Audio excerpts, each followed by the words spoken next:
Welcome back to Tech Sheck. And as I've always done in the past, we try to bring you very interesting and unique people from the Pakistani diaspora and people in Pakistan itself. And with today, I'd like to introduce Mr. Bilal Musharraf, a very unique individual that I had the fortune of meeting recently, who's been working in the world of education and how that fuses with technology. And with that, Bilal, thanks for coming on Tech Sheck. Thank you, Faruk. Pleasure to be here.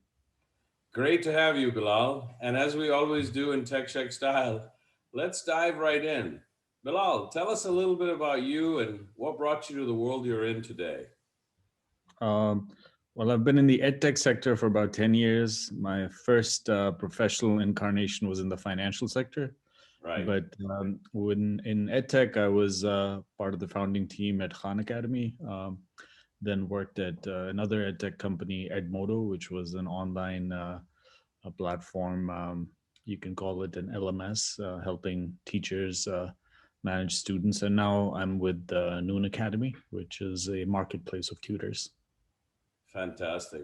That's a great and interesting journey. And I do have to admire the courage of leaving a very perhaps lucrative financial career and coming into EdTech. But I will take credit for Pakistan in one instance that one of the founders of the Khan Academy, which supposedly has Indian roots, is a Pakistani. So let's make sure we remember that. Yeah, no, it was. I feel fortunate that I was at the right place at the right time when Sal was starting the organization, and he pulled me in to oversee internationalization. That's awesome. So, Bilal, tell us a little more about what's the mission of your latest project with Noon Academy. I was reading a little bit about what you're trying to achieve, but I'd love to hear it from you. Yeah, sure. So one of the questions that people always have is why Noon? What is, particularly since I used to be with Khan Academy and now I'm with Noon Academy, so people tend to like read into what that means. But the founders really came up with Noon Academy. They were inspired by a verse from the Quran, really. Right. Surah Al-Qalam, which starts with Noon and talks about the power of the pen. And what they were trying to solve was the lack of motivation of students to study for national exams, and the startup came out of the Middle East, in particular in Riyadh, and then grew to Egypt, and now it's in operating in 8 different countries, including Pakistan.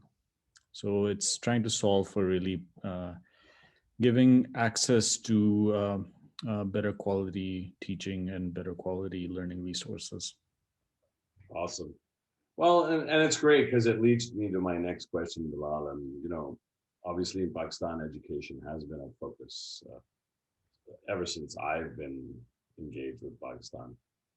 What do you think is working in Pakistan with respect to online and all this interactive learning? And what could we improve on? Oh, I mean, I think connectivity is the biggest barrier. The more we have broadband connectivity, access to broadband connectivity, and access to,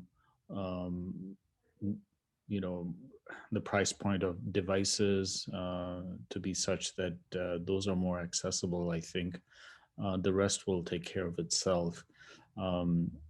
So, the general concern tends to be that we don't have enough teachers. Well, we have enough good teachers. It's just that they don't have the avenues available to reach out to students. So I think if we improve the ability to connect, I think the solutions are already there. Solutions like Noon Academy, which will incentivize teachers to be a little more entrepreneurial and be able to serve a lot more students than they currently are able to. Interesting. That's good to hear, and especially with what we're seeing in terms of digital and kind of the tech evolution, it's really important that the STEM factor continue to build.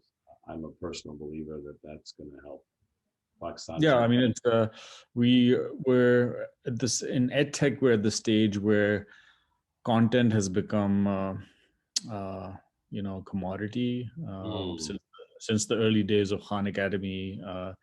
It's There's so much content online that it's really it's the focus now is more, the value is more in terms of content curation, and also um, figuring out how teachers can be matched with the students. So that's more of the value is around that.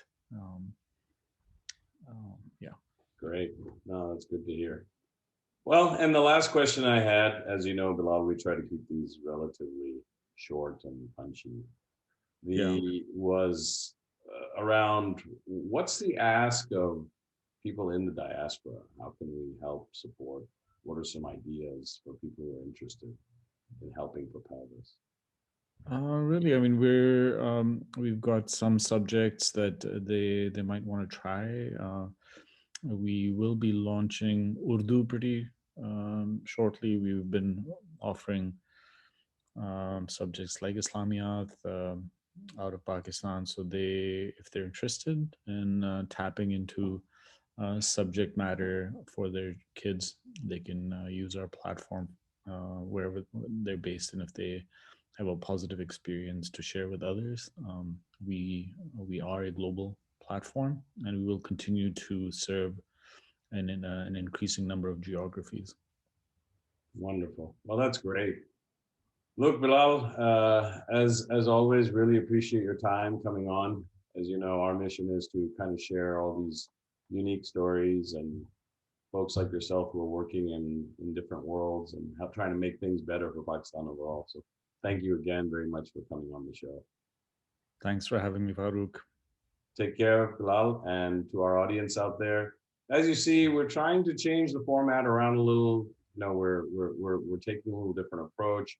We do appreciate you liking, following, and sharing us.